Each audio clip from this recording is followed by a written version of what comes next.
बदल गया। क्षण को पकड़ना अपने आप में अत्यधिक कठिन कार्य है। कठिन कार्य इसलिए कि वो सब कुछ छोड़ना पड़ता है, त्याग करना पड़ता है। उस क्षण को पकड़ने के लिए दूसरे क्षणों को छोड़ना पड़ेगा। मौज, शौक, धन, यश, वैभव, प्रतिष्ठा, कमाने की बात, घर, वो सब छोड़ना पड़ेगा क्यों इस क्षण को पकड़ना है। वो तो आपके हाथ में तुलना है कि ये सत्य है या वो सत्य। यदि इस सत्य को आप घर में पलंग बिछा हुआ है, उसके ऊपर आप लेटे हुए हैं और पत्नी बाहर खड़ी हुई खाने के लिए कह रही है, आप कह रहे हैं अभी अभी आ रहे हैं, 2 मिनट रुकिए, ये भी क्षण है। आप या तो ये पकड़ते रहिए, ये पकड़ेंगे तो ऊपर वो दोनों चूहे काट रहे हैं बेल को। बेल तो पकड़ी हुई है, चूहे जरूर काट रहे हैं। आपके कहने नहीं करने से कुछ चलेगा नहीं, और गिरेंगे आप जरूर।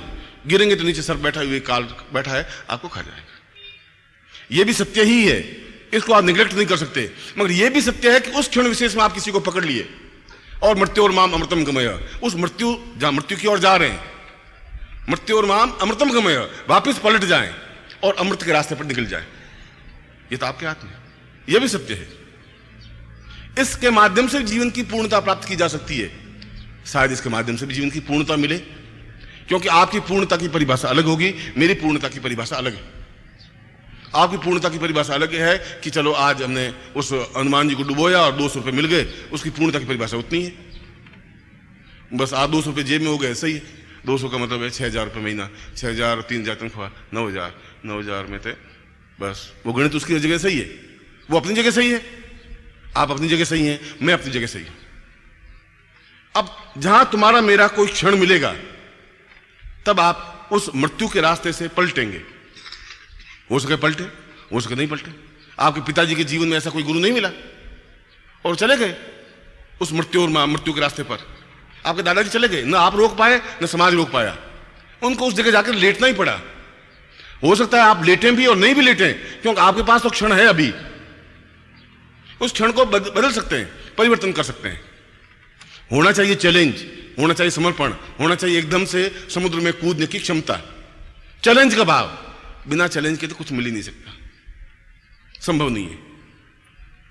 और चैलेंज का अभाव आपके जीवन में इसलिए है कि आपके चारों तरफ बिना चैलेंज वाले ही लोग बैठे हुए, पत्नी, पुत्र, घर बार, पिता, शिष्य, वो सब कह रहे हैं कि आप कहां जा रहे हैं, दिमाग खराब है तुम्हारा, क्या होगा उससे? अरे हमारा कुछ नहीं हुआ, मंदिर जा रहे हैं 3 साल से, कुछ हुआ ही नहीं, तुम्हारा कहां से होगा?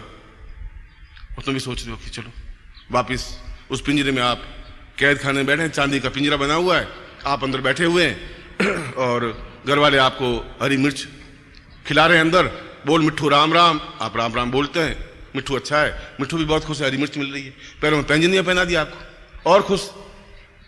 आप उसको क्या समझेंगे कि आकाश में उड़ना भी एक आनंद है? तुम नहीं समझ सकते उस चीज को। जो उस कैद खाने बैठा हुआ उस आकाश में उड़ने की क्षमता थोड़ी जान सकता है। उसके पैरों में पैंजनियां नहीं है, उसको हरी मिर्च नहीं मिल रही है, मगर उसको वो आनंद है जो उस पूरे 3,000 मील तक बिना पंख फड़फड़ाए हंस चला जाता है, उड़ता रहता है। तुम कैसे समझोगे मानसरोवर का पानी स्वच्छ आनंद क्या है उगता है? जो तलैया का पानी पीने वाला मानसरोवर कैसे समझेगा? उस आनंद को, काल साधना के आनंद को लेने के लिए तुम कैसे समझोगे जब तुम्हारे पास वो क्षमता ही नहीं है? जब उस बंधन में आप खुश हैं तो उन्मुक्त भाव आपके जीवन में नहीं आ सकता, संभव नहीं है। उन्मुक्त भाव तभी आ सकता है जब आप एक निश्चय कर ले, और निश्चय करने के लिए आधा सेकंड लगता है, उसमें सोचना विचारना नहीं। दाऊद का एक शिष्य था रज्जब पंथ चला है पूरा, रज्जब ने तो पूरे ग्रंथ लिखा है। दादू ने कहा तुम सब कुछ करना, शादी मत करना। उसने कहा क्यों? उनका जहां शादी कर दी वहां जीवन ही अपने आप में घिस जाएगा, पिट जाएगा, जीवन का चार्म ही खत्म हो जाएगा, और तुम उस स्टेज पर हो नहीं कि शादी के बाद भी निष्प्रभ रह सको। सब कुछ कर लेना भले, शादी मत करना। इनका शादी तो मैं करूंगा ही नहीं। अब घर गए, रोज घर जाता बेचारा, घर जाते घर वालों ने उसको कौन न शुरू किया, तो 18 साल का हो गया, अब ये क्या पागल है, मैं बुढ़िया हूं, देख ले मर जाऊंगी, एक बार पोते का मुंह देख लूं तो स्वर्ग चली जाऊंगी, तू मुझे पोते का मुंह दिखा दे। अब रजब को जोश आया कि चलो दिखाई देते हैं इसको पोते का मुंह, दादी मर जाएगी बेचारी, और कौन दिखाएगा? घर वालों ने उसको बहुत तंग किया, तो उसने कहा गुरुजी को बोलो ही मत। अब गुरुजी कहेंगे, गुरुजी फिर वो किस्सा लगाएंगे, तुम शादी मत करना। जब इतने सब लोग शादी करते हैं, मजे ले रहे हैं, तो मैं क्यों नहीं करूं? आ गई कोई क्षण उसके जीवन में भी आया, और उसने कहा देख तो ढोल नगाड़े बजाएंगे और आगे आगे चलेंगे, हम भी बाराती एकदम साफा वाफा पहने हुए तेरे साथ चलेंगे, तलवार यहाँ लटकाएगा तू, और देख तो सही, वो आनंद एक अलग चीज है, बहुत मस्ती है। और उसने कहा देख तो ढोल नगाड़े बजाएंगे और आगे आगे चलेंगे, हम भी बाराती एकदम साफा वाफा पहने हुए तेरे साथ चलेंगे, तलवार यहाँ लटकाएगा तू, और देख तो सही, वो आनंद एक अलग चीज है, बहुत मस्ती है। उसने कहा कि घर वाले सब इतने लोग मूर्ख थोड़ी हैं, एक गुरुजी अकेले हैं, इधर 50 लोग। अब गुरुजी तो न मालूम चेले मुझे आटा मांग के लाता हूँ, गुरुजी खुश इसलिए कि पाँव दबाने को मिल गया रज्जब साला। नहीं, गुरुजी की कोई बात नहीं, अपन शादी करेंगे। और उसको बिल्कुल सजा दुल्ला सजा करके और घोड़े पे बिठा दिया। एक चंदूलाल जी को एक व्यक्ति ने पूछा, चंदूलाल जी जब घोड़े पर बैठे शादी के टाइम, तो एक दूसरे को पूछा कि इस दुल्हे को घोड़े पर क्यों बैठा जाता है? उनका इसलिए कि गधा गधे पर नहीं बैठ सकता, समझे, इसलिए घोड़े पर बिठाया। कि ये तो गधा है, इस गधे को गधे पर कैसे बिठाएंगे, इसलिए चलो इस गधे को घोड़े पर बिठा देते हैं, इसलिए घोड़े पर बिठाना जरूरी है। तो रज्जब को भी बिठा दिया घोड़े के ऊपर और अकड़ करके बैठा है बिल्कुल ठूंठ की तरह, तलवार लटकी हुई और मोड़ बंधा हुआ और आगे ढोल बजा रहे हैं। उनका ठीक फंसा बेटा, हम फंसे हुए थे तो ये साला मौज कर रहा था, चारों तरफ से घेरे हुए बाराती, ऐसा नहीं भाग जा साला, कोई भरोसा नहीं, बाराती इसलिए घेरे रहते हैं। आप सोच रहे हो आपके स्वागत के लिए आते हैं, वो अगर निकल गया तो फिर हमारी मूर्खता हो जाएगी, हम फंसे हुए, हम दुखी है, पिस गए, और ये साला छूटे शर्मट घूम रहा है, फंसाओ इसको भी। और वो बारात लड़की की तरफ जा रही थी कि सामने वो दादू दयाल आ रहे थे। दादू सोचा कोई बारात जा रही होगी, उसको क्या मालूम, जाते थे एक नजर पड़ी, अरे रज्जब, और पास में खड़ा, अरे रज्जब थे, गजब करियो, सिर पे बांधियो मोड़, तो गजब कर दिया, सत्यानाश कर दिया, जीवन करते हैं। एक क्षण लगा और रज्जब एकदम नीचे कूदा, मोड़ फेंक दिया, गुरु के चरणों में झुक गया, मैं बहुत गलती कर दी, मैंने जीवन को सत्यानाश करने के सोच लिया था, पता ही नहीं था। एकदम चैलेंज लेने के लिए तो एक क्षण चाहिए, बस उसने कहा रज्जब थे, गजब करियो, और उसने छोड़ छाड़ दिया और चरणों में झुक गया। प्लान से वो नहीं झुक पाता, प्लान से नीचे नहीं उठता, प्लान से निश्चय नहीं हो पाता, एक क्षण होता है, उस क्षण में जो निर्णय ले लिया वो निर्णय हो जाता है। और ऐसा जो क्षण में चैलेंज लेने वाला होता है वही पुरुषोत्तम हो सकता है, वही पुरुष हो सकता है। उस दिन मैं नर और पुरुष और पुरुषोत्तम के डिफरेंस आपको समझा रहा था, वो डिफरेंस है समाज में हमारे, उसको समझने के लिए ही जीवन की पूर्णता आवश्यक है। इसलिए कल मैंने उस साधना को आपको समझाया था जो दूसरे प्रकार में काल साधना है, याज्ञवल्क्य की साधना है। जो काली साधना है वो अपने आप में उसका प्रारंभिक रूप है उस काल साधना का, क्योंकि हम प्रतीक रूप में पूजा कर सकते हैं, काली है, नरमुंड है, और उसके सामने बलि देंगे और उसके सामने काली काली करेंगे, और जो भी काली का मंत्र है वो मंत्र जाप, रिंग रिंग क्रिंग काली के चंडी दक्षिणे, ऐसा मंत्र जाप करेंगे। यह भी अपने आप में सही है, काली मंत्र भी, और काली मंत्र के माध्यम से तो आंख में उतनी ज्वाला पैदा हो जाती है कि आदमी समाप्त हो जाता है, गिर जाता है, इतनी तेज, इतना वेग आता है, इतनी लपट निकलती है कि सामने वाला शत्रु खड़ा ही रह गया, तो फिर काली साधना की क्या।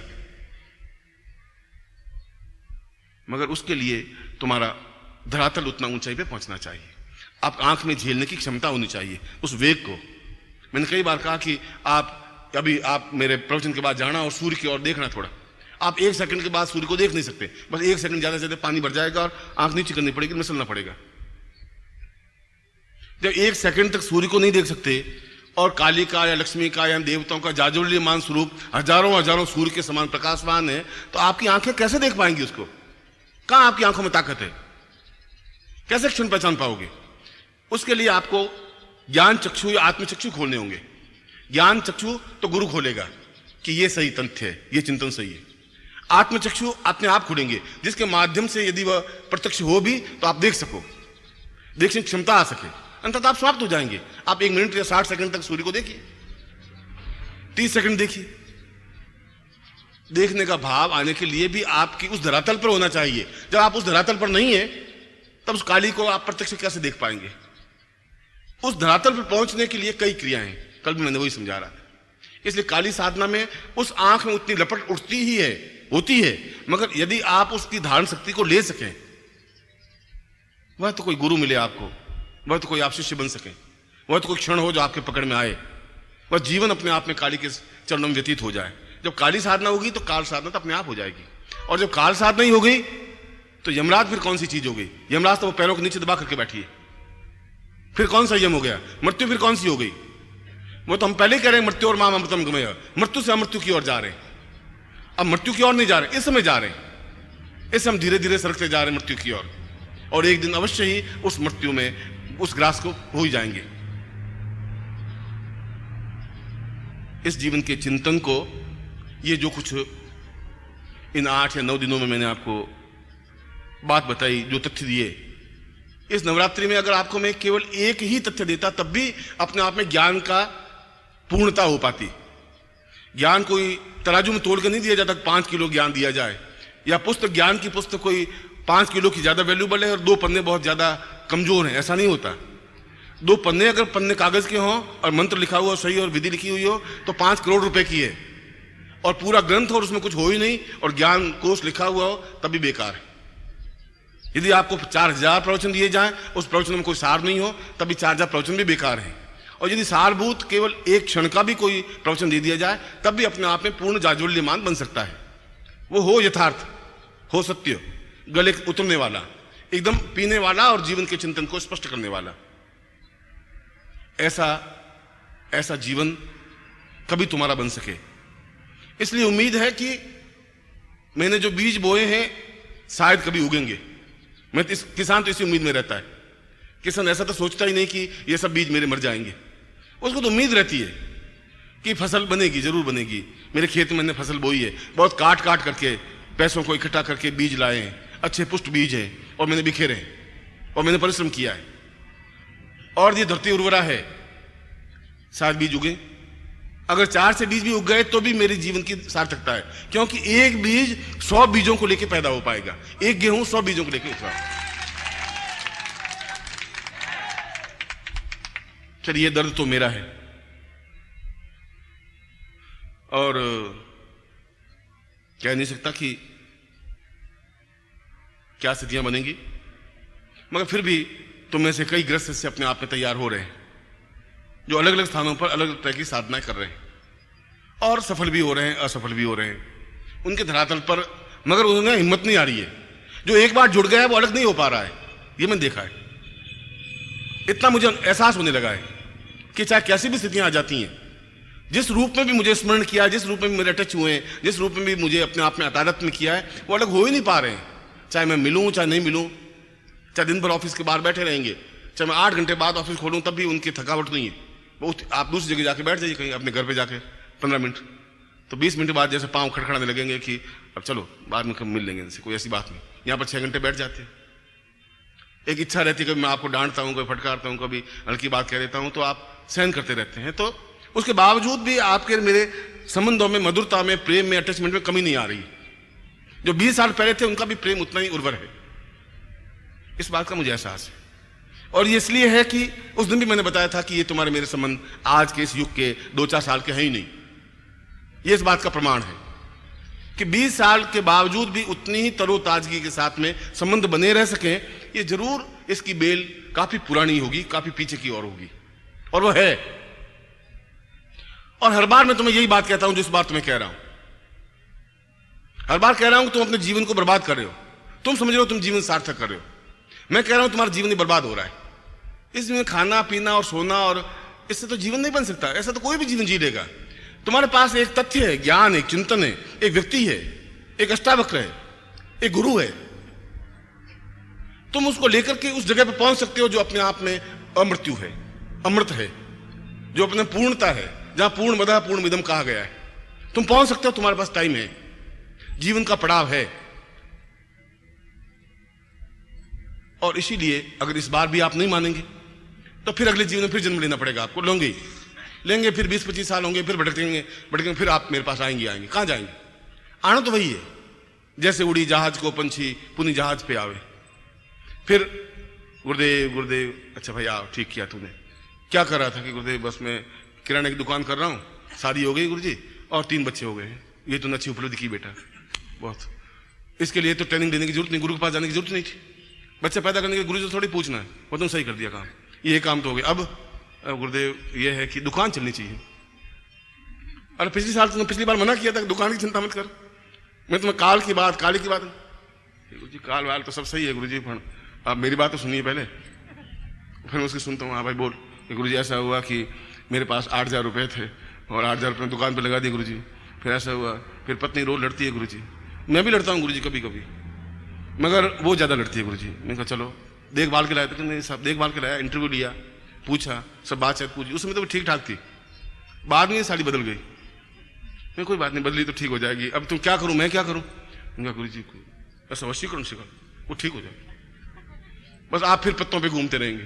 फिर कोई शिविर होगा, मैं बोलूंगा देखो भाई ये सब ठीक नहीं है, इसमें कुछ नहीं है, ये साधना करनी है, फिर आप सुनते रहेंगे। तो सुनना मजबूरी, तुम्हारे क्या करोगे तुम। फिर अष्टमी आई, उमाष्टमी हुई, तुम अपने घर, मैं अपने घर, चलो ये जीवन भी खत्म हुआ। फिर मैं वापस आप आओगे, फिर मैं जन्म लूंगा, फिर मैं ये बात दोहराऊंगा, तुम्हारी जितनी इच्छा हो जन्म लेते रहना, मैं तो आऊंगा तुम्हारे पास, कहूंगा यही, बार बार ठोक ठोक के कहूंगा। या तो पहली बार में आप समझ जाएं, वो तो आपकी मर्जी है, बाकी मुझे तो कष्ट उठाना ही पड़ेगा तुम्हारे लिए, फिर आना ही पड़ेगा तुम्हारे पास में। और ये तो है ही, क्योंकि न मालूम किस जीवन में क्या वायदा मैं तुमसे कर लिया था कि तुम्हें पूर्णता तक पहुंचा दूंगा। मुझे थोड़े मालूम था कि तुमने जिद पकड़ रखी है कि पूर्ण तक जाना ही नहीं है साला। ये देखा है, इस बार तो गुरु जी को हरा ही देंगे। और मैंने निश्चय कर लिया कि मैं हारूंगा नहीं, मैं निश्चय रूप से तुम्हें पूर्ण तक पहुंचा के दूंगा।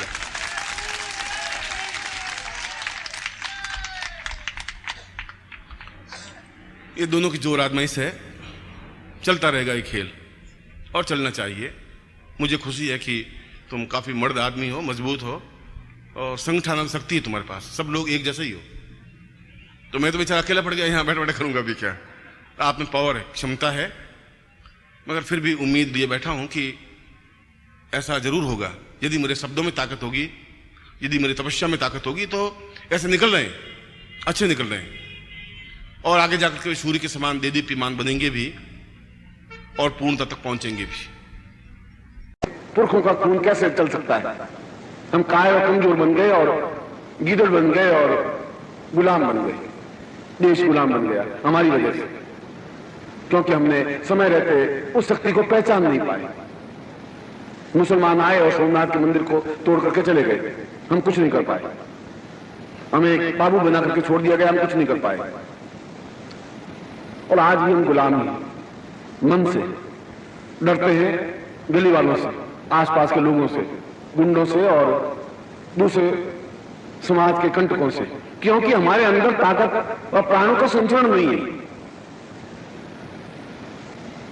इसलिए मैं आपको निर्भय होने की शिक्षा दे रहा हूं, निडर होने की शिक्षा दे रहा हूं। बता रहा हूं कि आप उस गुरु के पास खड़े रहे जहां आप निश्चिंत तो निर्भीक होकर के आगे बढ़ सके, सफलता पा सके, पूर्णता प्राप्त कर सके। मैं वह ज्ञान दे रहा हूं।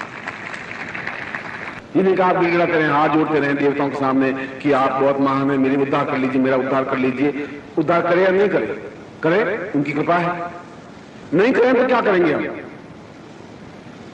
फिर हमारे पास प्राणों की ताकत होनी चाहिए कि हम उनको कन्विंस कर सकें, उनको समझा सकें, कह सकें, उनको बाध्य कर सकें कि वो अपनी ताकत हमें दे। लक्ष्मी हमारे घर में आवे और स्थापित हो, व्यापार हमारा बढ़े ही। वो तब हो सकता है जब आपके प्राणों की ताकत होगी। शरीर की ताकत से लक्ष्मी आपके घर में आके स्थापन नहीं हो सकती। सरस्वती आपके कंठ में नहीं बैठ सकती, चाहे आप कितना ही व्यापार कर लें। 5 करोड़ का टर्न आउट कर ले और साल के बाद 20,000 रुपए आपको प्रॉफिट हुआ, तो 20,000 का व्यापार किया आपने,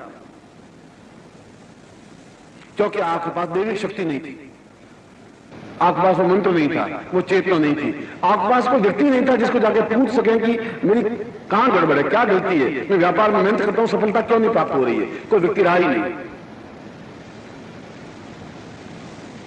और यदि आप अपने पड़ोसी दुकानदार को पूछेंगे, या लोग से पूछेंगे, या पिता से पूछेंगे, या मां से पूछेंगे, तो उनको तो खुद को ही ज्ञान नहीं है।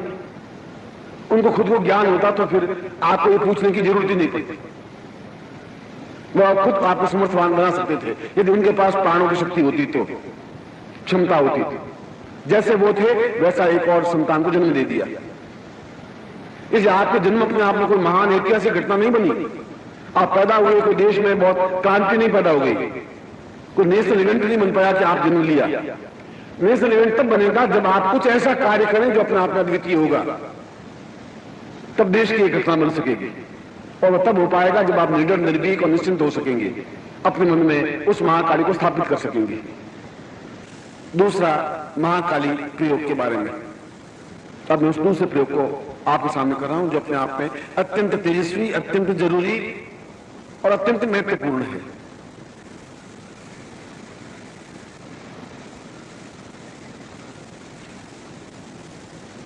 महत्वपूर्ण इसलिए है कि हम अपने जीवन के जो कुछ शेष बचा है वह जीवन अपने आप में इतना क्षमतावान बन जाए कि हमारे जीवन में किसी प्रकार की न्यूनता रही ही नहीं, कमी नहीं रही। वही श्लोक मैं प्रारंभ कर रहा हूं कि उसमें बताया है कि हम अपूर्णता से पूर्णता की ओर बढ़े। पूर्णता का तात्पर्य हमारे जीवन में कोई कमी रही ही नहीं, जो कुछ चाहे वह मिल जाए। अपूर्णता हम प्रयत्न करते रहे प्राप्त हो ही नहीं, हम मेहनत करते रहे व्यापार बढ़े ही नहीं, हम पूरा परिश्रम करने के बाद भी शरीर को स्वास्थ्यमय नहीं बना सके।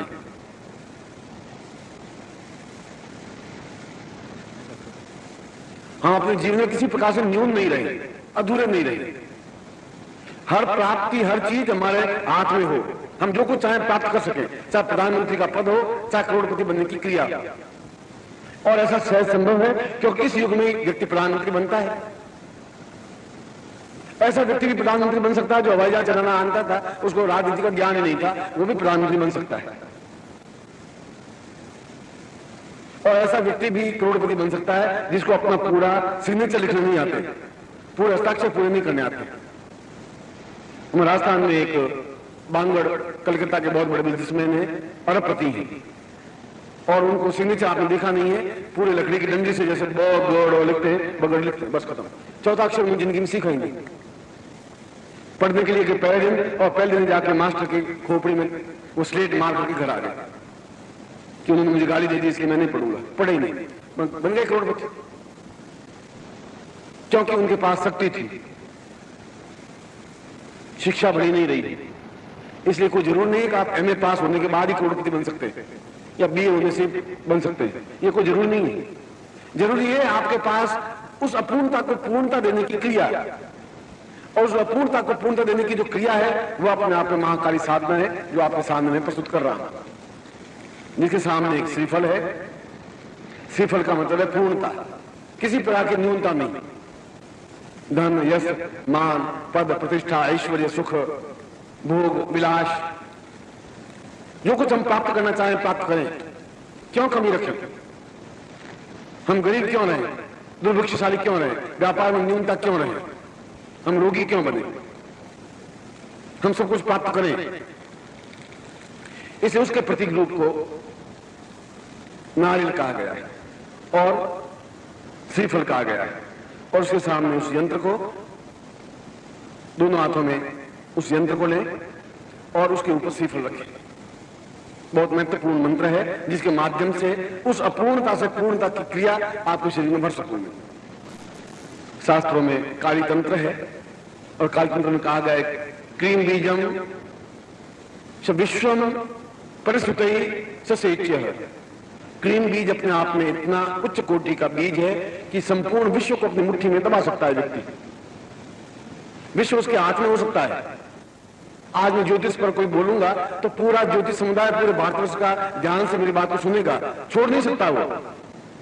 उसको एहसास करना पड़ेगा कि आज दानिश तिवारी ने ये ज्योतिष की एक नई तथ्य निकाला है, इसमें वजन है, ये चीज है। नकार नहीं सकता कोई भारतवर्ष का कोई व्यक्ति, क्योंकि मैं जब बोलूंगा तो पूरा भारतवर्ष सुनेगा, सुनने के लिए बाध्य होगा। कल का दिन महाकाली दिवस है। महाकाल पर विजय प्राप्त करने के लिए महाकाली प्रयोग संपन्न करवाऊंगा। और महाकाली शास्त्रों में कहा है कलो चंडी विनायको। कलयुग में दो ही देवियां जल्दी सिद्ध होती हैं, या तो चंडी, चंडी माने जगदम्बा, दुर्गा, भवानी, महाकाली, जो भी, विनायको माने गणपति। तो दो ही देवता ऐसे हैं, कलो चंडी विनायको। कलयुग में दोनों ही तुरंत सिद्धि प्राप्त करते हैं। और काली सिद्ध करने का तात्पर्य है समस्त अभावों पर, जीवन के समस्त अभावों पर पूर्ण रूप से विजय प्राप्त करना। महाकाली का आपने स्वरूप देखा होगा कि वह शिव के छाती पर प्राण रखी हुई खड़ी है और गले में नरमुंड माला पहनी हुई है और जीभ निकली हुई है, हाथों में 10 आयुध है। ये अपने आप में पूर्ण भगवती का साक्षात स्वरूप है, पूर्ण शत्रु मर्दिनी स्वरूप है। और शत्रु का मतलब दुश्मन आदमी नहीं, वह तो है ही। शत्रु का मतलब घर में कलह, वह शत्रु है। अभाव एक शत्रु है, दुर्भिक्ष एक शत्रु है, समस्याएं एक शत्रु है, परेशानियां एक शत्रु है, घर में कोई लड़ाई झगड़ा है तो शत्रु है, भाई भाई के बंटवारे में कोई चीज। ओम परम तत्वाय नारायणाय गुरुभ्यो नमः। ओम ह्रीं मम प्राण देह रोम प्रतिरोम चैतन्य जाग्रय ह्रीं ओम नमः। ओम भूर्भुवः स्वः तत्सवितुर्वरेण्यं भर्गो देवस्य धीमहि धियो यो नः प्रचोदयात्।